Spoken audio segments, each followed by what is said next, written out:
হযরত ওমর ফারুক রাদিয়াল্লাহু তাআলা আনহুর কদমের মধ্যে এক বৃদ্ধা তার সন্তানকে নিয়ে ডাকতে বলে, আমিনুল মুমিনিন,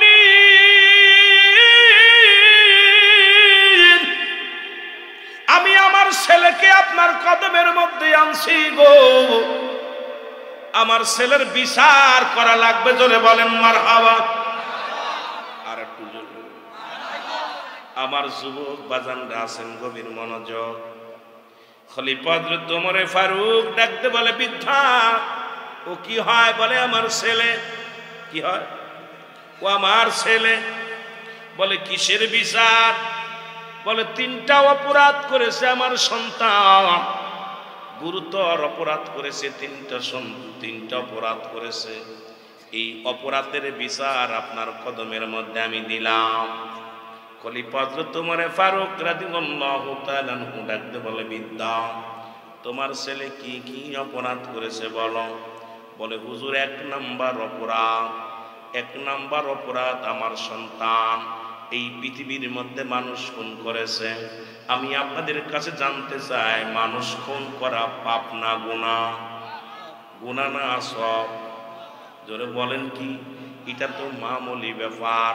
এখন দেখি আজ কয়টা দিন বড় দুঃখ লাগে, ওরে নেটের মধ্যে গেলে দেখি মাসুম বাচ্চাগুলোকে জিম্মি করিয়া লক্ষ টাকার দাবি করেছে, বাবা দিতে পারি নাই, কলিজার টুকরো সন্তানের বিদায় করিয়া গো এই জমিনের মধ্যে ফেলে রাখছে। আইরে নিষ্ঠুর পৃথিবী, আইরে নিষ্ঠুর জামানা, নিষ্ঠুর পৃথিবী। আমার ভাইয়েরা, খলিফা হযরত ওমর ফারুক ডাকতে বলে, বৃদ্ধা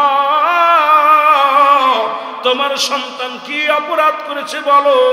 বলে হুজুর, এক নাম্বার অপরাধ আমার ছেলে মানুষ হত্যা করেছে।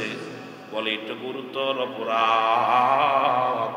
2 নাম্বার অপরাধ কি বলো। বলে 2 নাম্বার অপরাধ সে জিনা ব্যভিচার করে। জোরে জোরে চিল্লায় বলা যাবে না নাউজুবিল্লাহ। 2 নাম্বার অপরাধ সে জিনা ব্যভিচার করে।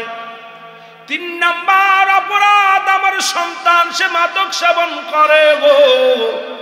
কি করে? মাদক সেবন করে। 3টা অপরাধ, বড় বড় 3টা অপরাধ রে মুসলমান শোনো। খলিফা হযরত ওমর ফারুকের চোখ দুটি লাল হয়ে গেছে। আর যখন বৃদ্ধার মুখে এই কথাগুলো শুনেছে, বৃদ্ধা ডাকতে বলে, এইবার খলিফা হযরত ওমর ফারুক ডাকতে বলে, বৃদ্ধা ও বৃদ্ধা শোনো গো, তোমার সন্তান যে অপরাধ করেছে, যে গুরুতর অপরাধ করেছে, এই শাস্তির বিধান তার মৃত্যুদণ্ড। এই পৃথিবীর মধ্যে তাকে মৃত্যুদণ্ড দেয়া হবে। যুবক ডাকতে বলে, হুজুর আপনার বিচার আমি মেনে নিলাম, আপনার বিচার আমি জানি আপনি নেই পরানয় বাদশাহ, আপনার কাছে অন্যায় বিচার পাবো না। আমার আব্বা জান যখন সকালবেলা আমার হাত ধরে বলেছিল, এ বৎস চলো হযরত ওমরের কদমের মধ্যে, আমি না বলি নাই, কারণ আমি জানি আপনার কদমের মধ্যে গেলে ন্যায় বিচার পাবো। তুই এমন একটা জামানার মধ্যে আমরা আসছি, ভয়ঙ্কর জামানা, মুসিবতের জামানা, গজবের জামানা। প্রতিটা বাড়ির মধ্যে জিনা ব্যভিচার, অন্যায় জুলুম, প্রতিটা বাড়ির মধ্যে সুদ, প্রতিটা বাড়ির মধ্যে ঘুষ। এত ওয়াজ নসিহত, প্রতিনিয়ত ওয়াজ হয়, মোড়ে মোড়ে ওয়াজ হয়, মোড়ে মোড়ে বক্তা আসিয়া আলোচনা হয়। দেখা যায় আজকে মানুষের ইমানের পরিবর্তন নাই, একটা মানুষের পরিবর্তন নাই। স্কুল কলেজ বাড়ছে, আলেম ওলামা বাড়ছে, মুসলমান কিন্তু ইমান একেবারে একদম ঘাটতি আছে রে মুসলমান, ইমান একেবারে দুর্বল। জোরে জোরে বলেন ঠিক কিনা? খলিফা হযরত ওমর ফারুক ডাকতে বলে, যুবক তুমি কি বলতে চাও? তুমি মানুষ হত্যা করেছো, জিনা করেছো। ও যুবক, দিলের কান্ডা লাগা শোনা না, এই জিনার বদলি তোমার, তুমি গুনাহ করেছো, বিশাল বড় গুনাহ করেছো। এই গুনার জন্য তোমার মৃত্যুদণ্ড। যুবক বলে, হুজুর আমি মেনে নিলাম, তবে আমার বিচারের আগে আমার আব্বা জানের বিচার করা লাগবে। জোরে বলা যাবে না আল্লাহু আকবার। খেয়াল করবেন আমার মুরব্বি একরাম, আজকে যারা গার্জিয়ান আছেন সচেতন হয়ে যাবেন আলোচনার পরে। এই জন্য আমি বলি শুধু চ্যাংরাদের দোষ দিলে চলবে না, আজকে নিজেরাই দোষী হয়ে গেছি, তাদের মুসলমান নষ্টের মূল আমরা। যুবক ডাকতে বলে খলিফা আমিনুল মুমিনিন, আপনি জানি আপনি ন্যায়পরায়ণ নয় বাদশাহ, আপনার কাছে আমি অন্যায় বিচার পাবো না, এই জন্য আপনার কাছে আমার ছোট্ট একটা দাবি, আমার বিচার করার আগে আমার আব্বাজানের বিচার করা লাগবে। জোরে বলা যাবে না আল্লাহু আকবার। খলিফা আমিনুল মুমিনিন ডাকতে বলে যুবক রে, তুমি কার বিরুদ্ধে অভিযোগ করো? দল হযরত ওমর ফারুক ডাকতে বলে যুবক,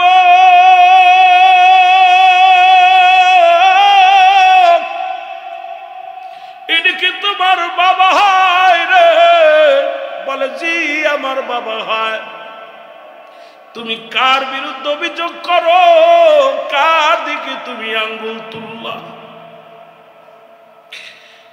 খলিফা হযরত ওমর ফারুক বলা পার বিদয় যুবক ডাকতে বলে হুজুর,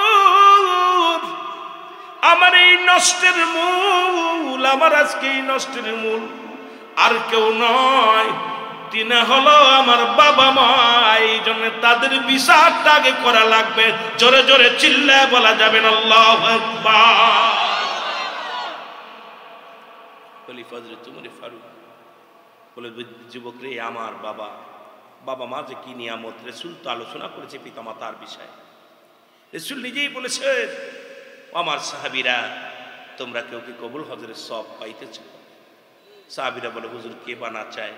আমার রাসূল বলছে তোমাদের পিতামাতাকে সালাম দিবা, আসসালামু আলাইকুম মা, আসসালামু আলাইকুম বাবা, তোমার আমল নামে একটা কবুল হজরের সব লেখা।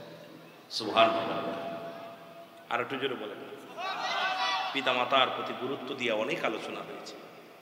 এ বাবা আমি ওদিকে যদি সময় পাই যাব। যুবক ডাকতে বলে হুজুর, এক নাম্বার অপরাধ আমার আব্বার, এক নাম্বার অপরাধ সে আমাকে একটা ভালো মা দেয় নাই। পৃথিবীর মধ্যে এক নাম্বার যে মাটা আমাকে দিছে সেই মাটা হলো দাউস। গায়ে কাপড় রাখে না, জিনা ব্যভিচার করে, বেহুদা ভাবে বাজার ঘাট করে। সুতরাং এক নাম্বার অপরাধ আমার আব্বা করেছে, আমাকে একটা ভালো মা দেয় নাই। এই জন্য যারা গার্জিয়ান আছি, বিয়ে করার আগে একটা আদর্শবান মেয়েকে বিয়ে করা লাগবে। জোরে বলেন ঠিক কিনা? যেহেতু এটা শিক্ষার মাহফিল, মুসলমানিটা কানতে শিখতে হবে। আলোচনার ময়দানে যায় শুধু সুর শুনলে হবে না, ওয়াজ শুনতে হবে হুজুররা কি বলেন। এখান থেকে যেমন আজকে মাদ্রাসাটা একটা বিদ্যালয়, এখানে জ্ঞান অর্জন করার জন্য আমরা আসছি, তদ্রূপ আজকের মাহফিলটা একটা শিক্ষণীয় অনুষ্ঠান। এখান থেকে জ্ঞান অর্জন করতে হবে, ভালো করে বুঝে নিতে হবে। বলে হুজুর এক নাম্বার অপরাধ আমার আব্বা, সে আমাকে একটা ভালো মা দেয় নাই।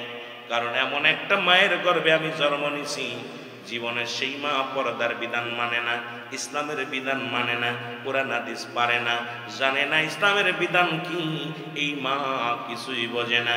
এই জন্য অপরাধ করেছে আমার আব্বা জান।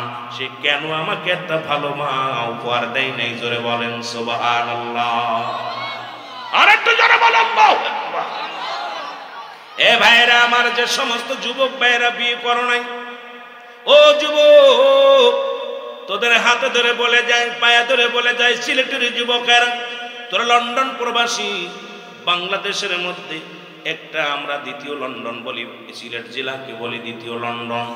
আর শাহজালালের পুণ্যভূমি, এই পুণ্যভূমির মধ্যে জিনা ব্যভিচার চলতে পারে না। এই পুণ্যভূমিটাকে পবিত্র রাখার দরকার আছে কিনা? যদি রাখতে হয় রে যুবক শোনা না, ও যুবক যারা বিয়ে করো নাই তাদের জন্য আমার দাবি থাকবে, যারা করে ফেলেছ এখন তো আমরা করেই ফেলেছি, আর কি করার, এখন চেষ্টা করতে হবে ভালো করার জন্য। যারা করো নাই বাবা মার কাছে দাবি করবা, মা গো জীবনে একটা দাবি করবা আপনার কাছে, যদিও একটা ভ্যান চালক আমার শ্বশুর হয়, একজন দিনমজুরি যদি আমার শ্বশুর হয়, এমন একটা মেয়ের সঙ্গে আমার বিবাহ দিবা, যে মেয়েটা পর্দার বিধান মানে, নিজে বাজার করে না, নিজে বেপরদায় চলে না, যে মেয়েটা কোরআন শরীফ পড়তে জানে, নামাজের বিধান জানে, ইসলামের বিধান জানে, কালেমা, নামাজ, রোজা, হজ, যাকাত, এই 5টা ইসলাম বই তার মধ্যে একদম পরিপূর্ণ আছে। যদি না থাকে রে মুসলমান শুনে নাও, কারণ আমাদের মুসলমান আর 3টা আমানতদারি। 1 নাম্বার ওই মেয়েটা হবে সে আমি স্বামীর আমানতদারি, 2 নাম্বার হলো মুসলমান আমলদারি, 3 নাম্বার হবে সে খেদমতদারি। এই 3টা গুণ যেন অবশ্যই সেই মেয়ের মধ্যে থাকে। জোরে বলেন সুবহানাল্লাহ। ও যুবক, কেমন একটা মেয়ে যদি তোর জীবন সঙ্গিনী হয় গো এই দুনিয়ার মধ্যে, মুসলমান শোনো, তুই ভাগ্যবান। আবার মাইকের আওয়াজ যত দূর পর্যন্ত যায়, আমার মারা যারা আলোচনা শোনে, আমি মাদের বলবো, মা গো, বিয়ের আগে একবার 1000 বার বাব্বা বসিয়া আজকে ইটালি পায়া ভুলে যাবা না, লন্ডন পায়া ভুলে যাবা না। বলবা আমি একজন রিক্সা চালক স্বামী হোক, দিন মজুরি স্বামী হোক, মসজিদের ইমাম হোক, মুয়াজ্জিম হোক, ওই স্বামীটা আমাকে হালাল খাদ্য খাবে, ওই স্বামীটা আমার ইমানদার স্বামী হবে, 5 ওয়াক্ত সালাত আদায় করবে। এই স্বামীটা কোনোদিন অফিসে বইসা ঘুষ খায় না, অফিসে বইয়া সুদ খায় না। ও মা, ও আমার আব্বা জান, এমন একটা স্বামী আমাকে দিবেন যে স্বামীটা যেন 5 ওয়াক্ত সালাত আদায় করে, আমাকে পর্দার বিধান মানতে বাধ্য করে, আমাকে নিয়ে যেন বাইরে না যায়, আমাকে যেন ইসলামের বিধান অনুযায়ী সে যেন আমাকে পৃথিবীর মধ্যে আমাকে দেখাশোনা করে। জোরে বলেন সুবহানাল্লাহ। আমার বাজানেরা বলে, হুজুর 2 নাম্বার অপরাধ, এর 1 নাম্বার অপরাধ আমার আব্বার, 2 নাম্বার অপরাধ শোনো গো,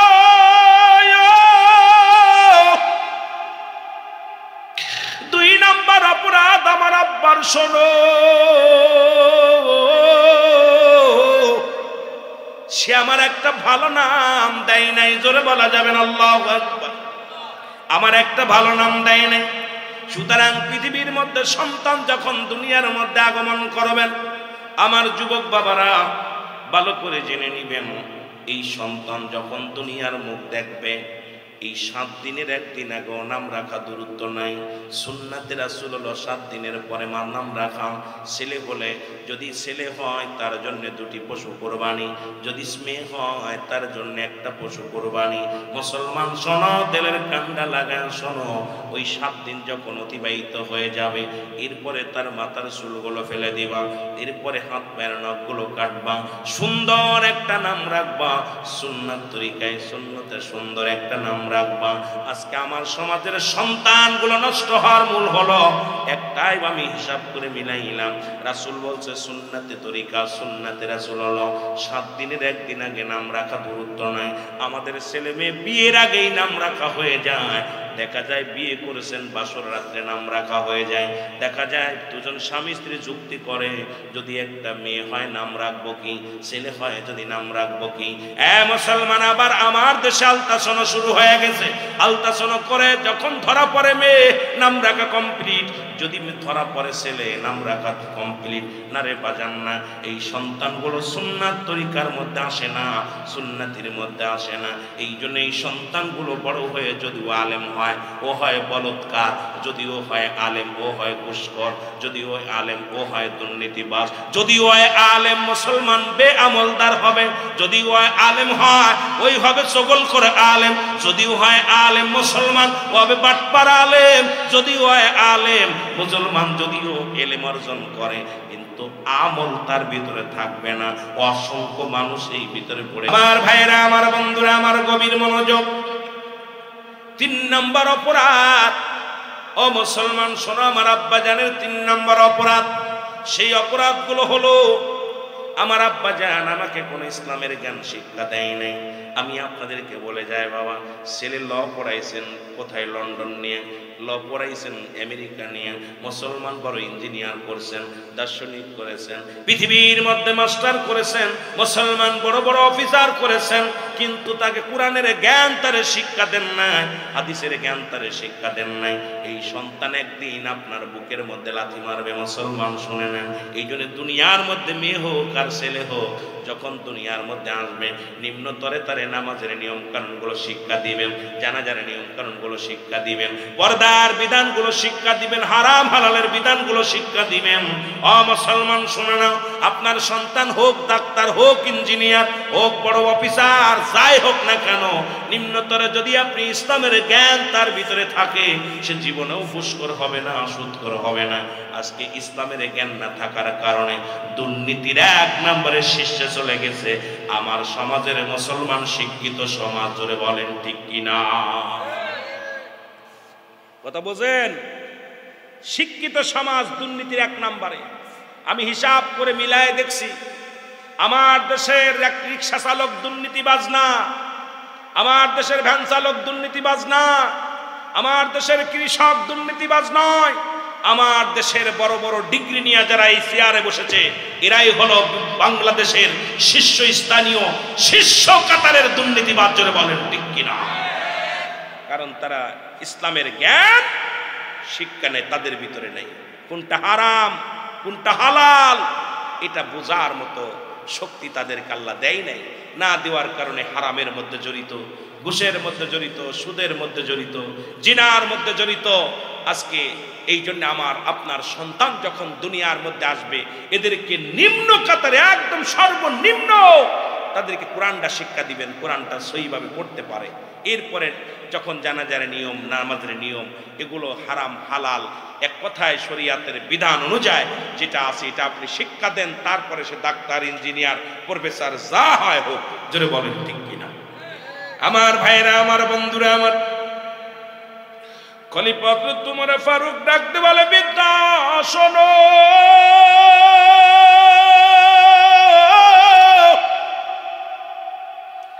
আজকে তোমার সন্তান নষ্ট হওয়ার বলে তুমি,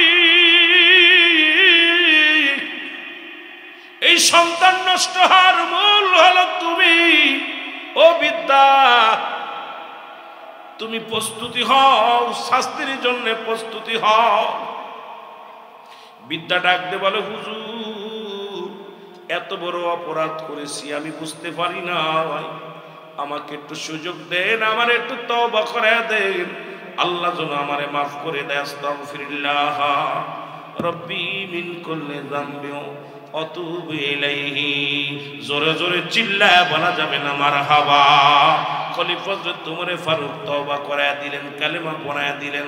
মুসলমান শুনে নাও, শুনে নাও, আমি এই জন্য আপনাদের কি বলবো, আজকে সন্তান আদি যাদের হয়েছে, আজকে সমাজটা, আজকে যে সমস্ত ভাইয়েরা মাজার ভাঙ্গে, যে সমস্ত ভাইয়েরা মুসলমান দুনিয়ার মধ্যে আলেমদেরকে কষ্ট দেয়, যে সমস্ত ভাইয়েরা ইসলামটার উপরে আঘাত করে মুসলমান, মনে রাখবেন এই সমস্ত মানুষগুলোর ভিতরে ন্যূনতম ইসলামের বিধান নাই। যদিও দাড়ি রাখছে, শরিয়াতে দেখবেন টুপি মাথায় দিছে, কিন্তু দেখবেন শরিয়াতে দেখা যায় দাড়িওয়ালা, টুপিওয়ালা, কিন্তু মুনাফিক তো তৎকালীন জামানায় ছিল আল্লাহ কমিনান নাস, মানুষের মধ্যে মায়াকুল, তারা বলবে আমার না তার ঈমান আনছে, বিল্লাহি আল্লাহর প্রতি অবিল আখিরাতের প্রতি বিশ্বাস স্থাপন করছে।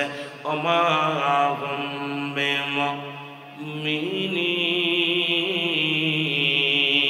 জোরে জোরে চিল্লায় বলা যাবেন আল্লাহু আকবার। মহব্বতের সঙ্গে দুরূদ শরীফ পড়েন, আল্লাহুম্মা।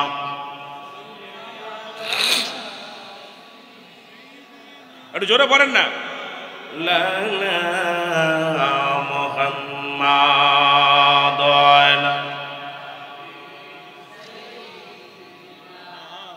মহব্বতে বলেন এ দুনিয়ার মুসলমান শুই না লও, আজকে সন্তানাদি মানুষও করলে না, দুনিয়ার মধ্যে ভালো হইলে না গো, কি লইয়া যাবা কবরে? কারণ মানুষের আসার সিরিয়াল আছে, যার কোনো সিরিয়াল নাই। দেখা যায় দাদা জিন্দা, নাতি দুনিয়ার মধ্যে নাই, বাবা জিন্দা, সন্তান দুনিয়ার মধ্যে নেই। ও দরদি বন্ধু, কখন যেন আপনি আমি চলে যাই। এই পৃথিবীর মধ্যে আসার সিরিয়াল আছে, যার কোনো সিরিয়াল নাই। আল্লাহ আর মানুষের 3টা বিপদ। নাম্বার 1 হলো মানুষের মরণ, 2 নাম্বার হলো কবর, 3 নাম্বার হলো কিয়ামতের ময়দান। জোরে জোরে চিল্লায় বলা যাবে না আল্লাহু আকবার, মহব্বতে চিল্লায় বলেন আল্লাহু আকবার। তুমি ভাবছো কি রে মন, তুমি ভাবছো কি রে মন, কবরের জিন্দেগি হবে তোমারই আপন। হায় রে কবরের জিন্দেগি হবে তোমারই আপন। লা ইলাহা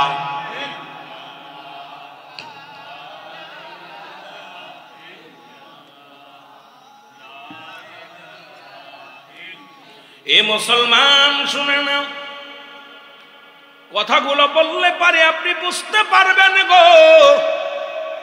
যদি সন্তানাদি আপনি দুনিয়ার মধ্যে ভালো ভালো কথা ভালো করে রেখে যান ও যুবক বাবারা, তাহলে আপনার জীবনটা ধন্য। কারণ আল্লাহ তো দোয়া শিখিয়ে দিছে, রব্বির রহমহুমা কামা রব্বায়ানি সগীরা। জোরে জোরে চিল্লায় বলা যাবেন আল্লাহু আকবার। যেহেতু আমি আল্লাহর ওলিদের কথা বলে আমি শুরু করেছিলাম, কোন দিক থেকে কোন দিকে আলোচনা যায় মনে রাখবেন গো। ওরে মুসলমান এক যুবক, তার বাবা জান মুসলমান শোনো, তার আব্বা জান এই প্রতিদিন যায় নামাজে সন্তানের নিয়ে মসজিদে যাইত। প্রতিনিয়ত বাবার হাত ধরে মসজিদে নিয়ে যায়। বাপ বেটা দুজনেই মসজিদে নামাজ আদায় করে। মুসল্লিরা বাইর হয়ে চলে আসে, আর সব মুসল্লি মসজিদ থেকে বাইর হয়ে আসে, ইমাম মুয়াজ্জিন পর্যন্ত বাইর হয়ে আসে। কিন্তু ওই যুবকের বাবা ওই মসজিদের মধ্যে বয়া বয়া কান্দার বলে, আমার মনে বড় আশা ছিল যাব মদিনায়, আমার মনে। জোরে জোরে বলেন, মনে বড় আশা ছিল এর মক্কাওয়ালা মদিনাওয়ালা, মক্কাওয়ালা ওরে আমায় তুমি দেখা দাও, বলো আমায় তুমি দেখা দাও। আমার মনে বড় আশা ছিল যাব মদিনায়, আমার মনে বড়।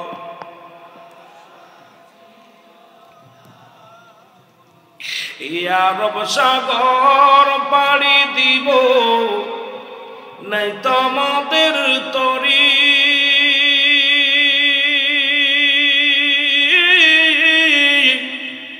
পাখা নয় তুড়ে যাব ডানাতে ভর করি। ওরে আশায় আছে সম্বল নাই, আশায় আছে। এই নেককার সন্তান হলে কি হয় একটু মহব্বতে বলেন, আশায় আছে সম্বল নাই, করি কিউ পায়। আমার মনে বড় আশা ছিল যাব মদিনায়, আমার মনে বড়।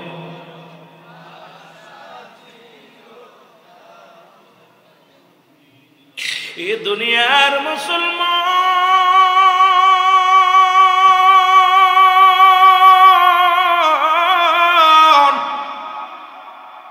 যেহেতু সিলেট বিভাগ সিলেট অঞ্চলের মানুষের শোনো,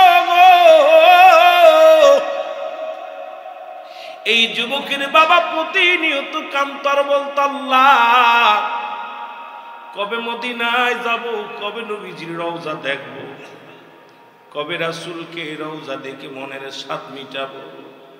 চোখের পানি ছেড়ে ছেড়ে কান্ত।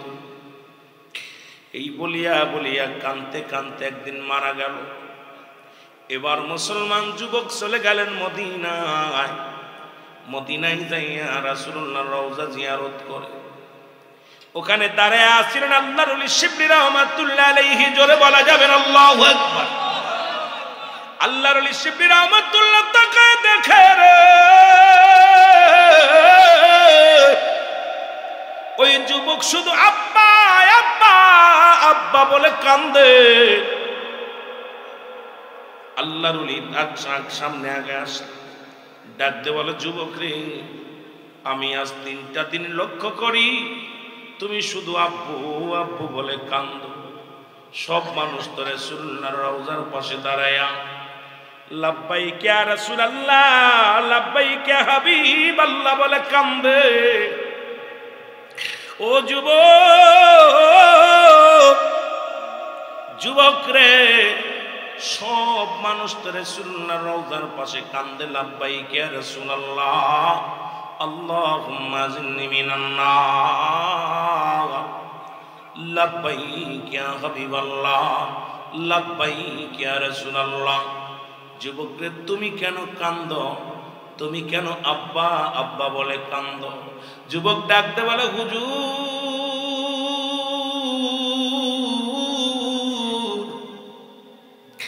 আজকে আমি মদিনা শরীফ জিয়ারত করতে এসেছি, রাসূলুল্লাহর রওজা জিয়ারত করতে আসলাম।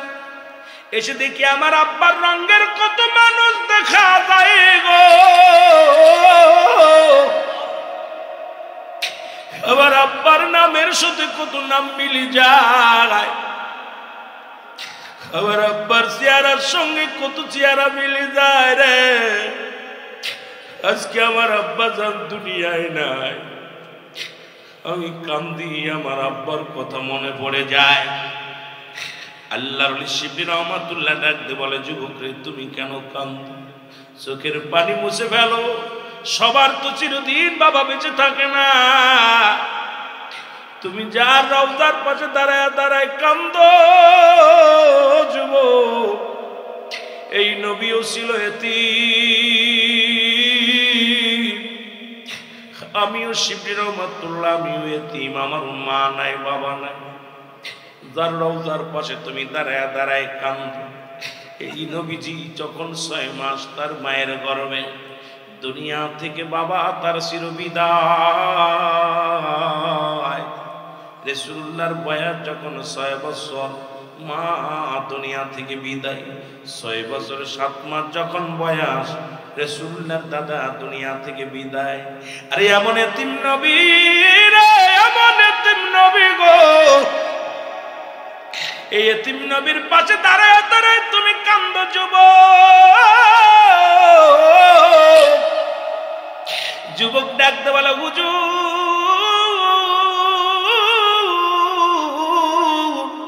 আমি কান্দি, আজকে আমার বাবার কথা বারবার মনে পড়ে যায়।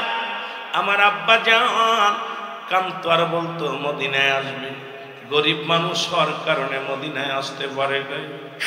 আজকে আমি মদিনায় আইছি জিয়ারত করতে রে, আমার আব্বার নামের সাথে কত নাম মিলা মানুষ দেখি গো, আমার আব্বার চেহারার সঙ্গে মিলে যায় কত মানুষের নাম, কিন্তু আমার আব্বা জানকে আমি দেখতে পারি না। ওই বাবার প্রেমে আমি পাগল হয়ে গেছি। এ হুজুর, একবার যদি দেখতে পাইতাম আমার রাসূলুল্লাহর সঙ্গে আমার আব্বাজানের কবরে সাক্ষাৎ হয়ে গেছে, আমার জীবনের সব দুঃখ বলে যেতাম। জোরে বলেন আল্লাহু আকবার। এর ঘুরি আমি দেশ বিদেশে, ঘুরি আমি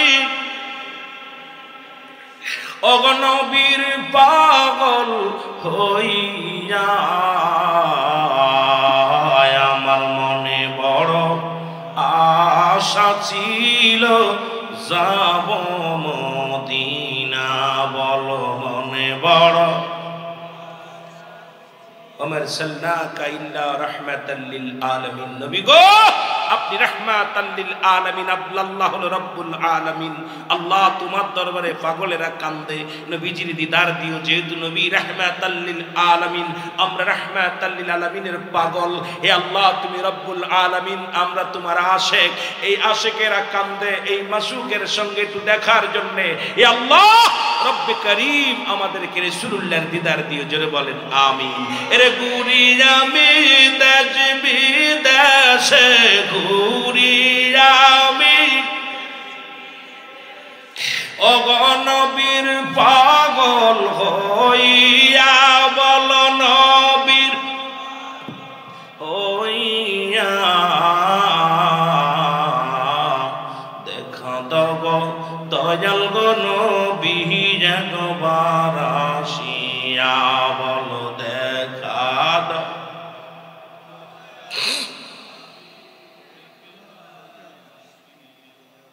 ওই সিলেট জেলার আশিক পাগল হইয়া দিওয়ানা, নবী গো হইয়া দিওয়ানা,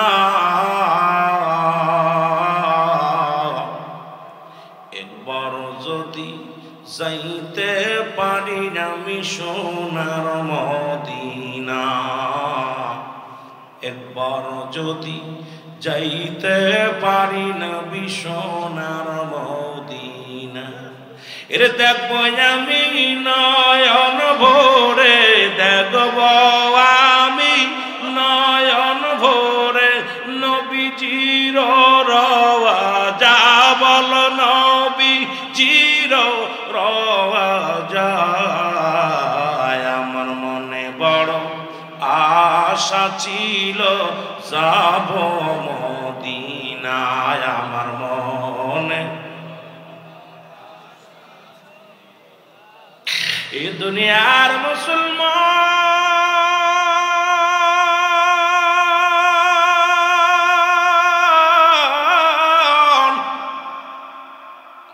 আল্লাহর ওলি শিবলি রহমাতুল্লাহ তাকায় দেখে যুবকটা নবীর প্রেমে দিওয়ানা হয়ে কান্দে গো।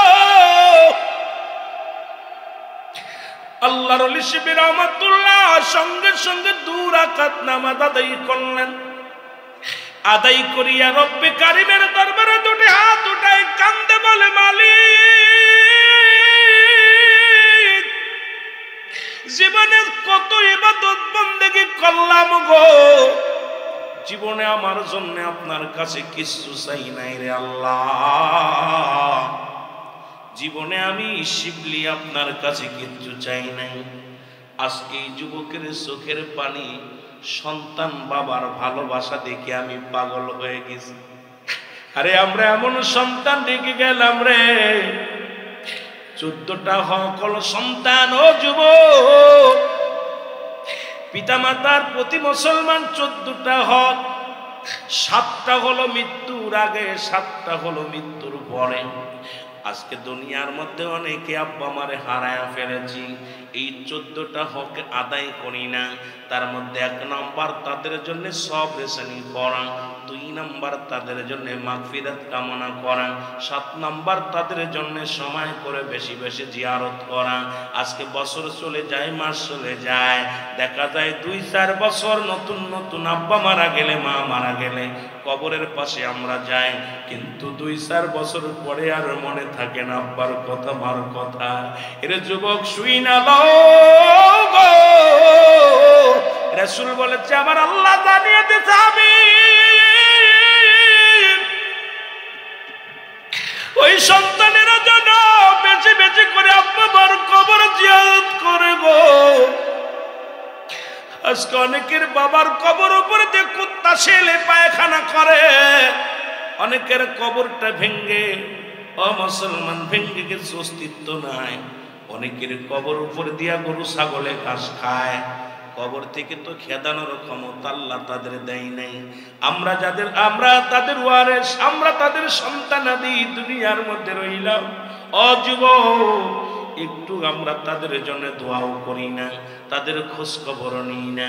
অথচ যুবক কান্দে তার বাবার জন্য। শিবলি রহমাতুল্লাহ ডাক দে বলে, আল্লাহ জীবনে তো আমার জন্য আমি কিছু চাই না, ওই যুবকের চোখের পানি আমি সহ্য করতে পারি নাই রে আল্লাহ, ওই যুবকের আব্বার সঙ্গে মদিনাওয়ালার যোগাযোগ করে দাও।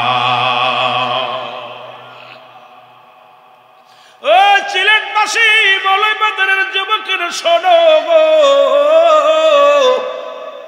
সিলেট বিভাগের ভাইরা শোনো, আমার বাজানেরা শোনো গো, ফতেপুর বাবারা শোনো, আজকের এই বাস্তব কিছু শুনে নাও। আল্লাহর ওলি উকলাতি করেছে কার জন্যে? একজন নবীর আশিকের জন্যে। যখন হাত উঠাইয়া দিছে আল্লাহর ওলিগণ, এখন তো আমার দেশের আলেমরা কয় দোয়া করা জায়েজ নাই, 6 শ্রেণী মানুষের মাধ্যম দিয়ে দোয়া করা জায়েজ। তার মধ্যে 1 নাম্বার হলো নবীগণ, 2 নাম্বার ওলিগণ, 3 নাম্বার মুসলমান। শুনে নাও, নবীগণ, ওলিগণ, গাউসগণ, কুতুবগণ, আলেমগণ, উলামাগণ, এই 6 শ্রেণী মাধ্যম দিয়ে আল্লাহর দরবারে দোয়া করা জায়েজ। এখন দোয়া করা, হাত উঠানো কয় জায়েজ নাই। মুসলমান আমাদের কিতাব নাই, বাতিলদের কিতাব ফতোয়ায়ে দেওবন্দের মধ্যে প্রথম খণ্ড 33 নাম্বার পৃষ্ঠা, মুফতি শফিক আহমেদের লেখা। 2টি হাত উঠায় নামাজ পড়ে দোয়া করে, মুসলমান জিয়ারত করে সর্বহালাতে আল্লাহর দরবারে 2টি হাত উঠায় দোয়া করা উত্তম মুস্তাহাব। জোরে জোরে চিল্লায় বলা যাবে না মারহাবা, আর জোরে জোরে চিল্লায় বলা যাবে না আল্লাহু আকবার।